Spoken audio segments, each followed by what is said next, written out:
सजनवा ये सखी। अरे साइकिल के टूटल बा चैनवा त गिरल बा सजनवा ये सखी।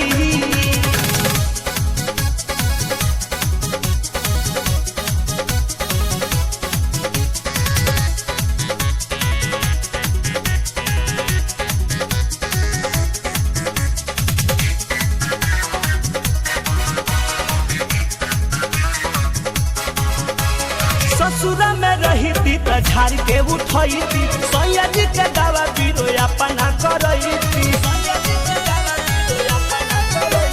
ससुरा में रही थी त झाड़ के उठई थी, सैया जी के दवा पीरो अपना करई थी।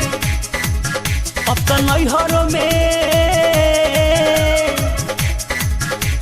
नैहरों में लागता सारा मामा त गिरल बा सजनवा ए सखी। साइकिल के